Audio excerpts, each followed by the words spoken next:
টুসু উৎসব বা মকর পরব একটি লোক উৎসব যা বাংলা অগ্রহায়ণ মাসের শেষ দিনে শুরু হয় আর শেষ হয় পৌষ সংক্রান্তি বা মকর সংক্রান্তির পুণ্যলগ্নে।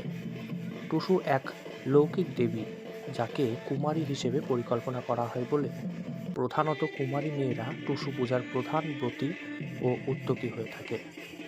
পশ্চিমবঙ্গের বিশেষ কয়েকটি জেলার মতন নদিয়াতেও বহু আদিবাসী মানুষের বসবাস। তাদের কাছে ভাদু টুসু অন্যতম প্রধান উৎসব। ধামসা মাদলের সাথে আদিবাসী মহিলারা নিজস্ব ভাষায় বিশেষ ধরনের নৃত্য করে থাকে। তবে তাদের দাবি, তাদের মতনই একটি সাধারণ পরিবার থেকে আজ দেশের সর্বোচ্চ সম্মান রাষ্ট্রপতি পদ সামলাচ্ছেন দ্রৌপদী মুর্মু। তবে এ রাজ্যে তাদের নিজস্ব ভাষায় লেখাপড়ার ব্যবস্থা কিংবা জাতিগত শংসাপত্র প্রদান, নিজস্ব সংস্কৃতি চর্চার ক্ষেত্রে পর্যাপ্ত পরিমাণে ধামসা মাদল প্রদান কিংবা সরকারি বিভিন্ন অনুষ্ঠানে তাদের আমন্ত্রণ জানানো, এ ধরনের নানান সমস্যার সমাধান হয়নি আজও। তাই উৎসবের মাঝেও বিষাদের সুর। নাকাশিপাড়া থানার গোট গ্রামে টুসু উপলক্ষে আয়োজিত এইরকমই এক উৎসবে দিনভর চলল নানান অনুষ্ঠান।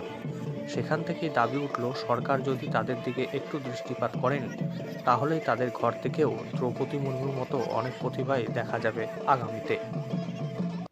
আমরা যেমন আজকে দিনে যে অনুষ্ঠানটা করেছি, এই অনুষ্ঠানটার মাধ্যমে যে আমাদের যে রাষ্ট্রপতি মাননীয়া দ্রৌপদী মুর্মু, উনি যেন এই জিনিসটার জন্য আমাদের জন্য আরও তুলে ধরেন বা ওনার কাছে যেন আমরা যেন এটার জন্য যেন কৃতজ্ঞ থাকি বা উনি যেন আমাদেরকে এটা মানে যেন সহযোগিতা করে। আর কিরকম ভাবে অনুষ্ঠান পালন হচ্ছে, কতটা আনন্দ হচ্ছে আজকের অনুষ্ঠান? আনন্দ তো খুব হচ্ছে। এতদিন আমাদের বাপ ঠাকুর দাদার কাল থেকে আমাদের পূর্বপুরুষ থেকে এটা হয়ে হয়ে আসছে। এটা আমরা ঘরে ঘরে আগে আগে সব করতাম। পয়সা অভাবে সকলের অসুবিধার জন্য আমরা কিন্তু এই অনুষ্ঠানটা করতে পারতাম। আপন আপন ঘরে এসে গোবরে সেই একটা সরার মধ্যে একটা গোবরের পুতলা করে সেখানে ফুল মূল দিয়ে সে অঘ্রাণ মাস থেকে স্টার্ট করেছি আমরা। অঘ্রাণ মাসের সংক্রান্তি থেকে আমরা সব স্টার্ট করে নিয়েছি। প্রতিদিন এক মাস তাকে ফুল জল দিয়ে দিয়ে দিয়ে দিয়ে কালকে ওই কিছু চাঁদা পাতা গ্রাম থেকে তুলে নিয়ে আমরা একটু অনুষ্ঠান করে নিই। মূলত এসটি কার্ডের সার্টিফিকেটটা দরকার, এসটি কার্ডের সার্টিফিকেটটা দরকার। এবং ভারতবর্ষের যে মাননীয়া রাষ্ট্রপতি মহোদয়া দ্রৌপদী মুর্মু আদিবাসী সম্প্রদায় থেকে উঠে এসেছে। কারণ তিনি যখন আদিবাসী সম্প্রদায় থেকে তাদের সম্প্রদায়ের মুখ উজ্জ্বল করেছে, এরাও চায় সে জায়গা থেকে এই সম্প্রদায়কে উজ্জ্বল করতে, তাদের মুখটাকে উজ্জ্বল করতে। আপনার নাম সবটা কি বা কেন? আমাদের উৎসব আজ টুসু পূজার উৎসব। এই টুসু পূজা কালকে হয়েছে, মানে দুদিনের প্রোগ্রাম। আমরা আজকে ঝুমুর নাচের উৎসব করেছি।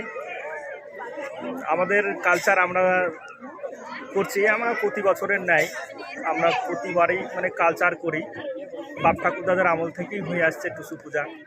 এইবার আমরা সামাজিক অনুষ্ঠান একটা করলাম, বিভিন্ন জায়গা থেকে লোকজন এসেছে, দেখেছে, আর ভালো লেগেছে, খুব ভালো লেগেছে আমার। তো আমরা কোনো নিজেরা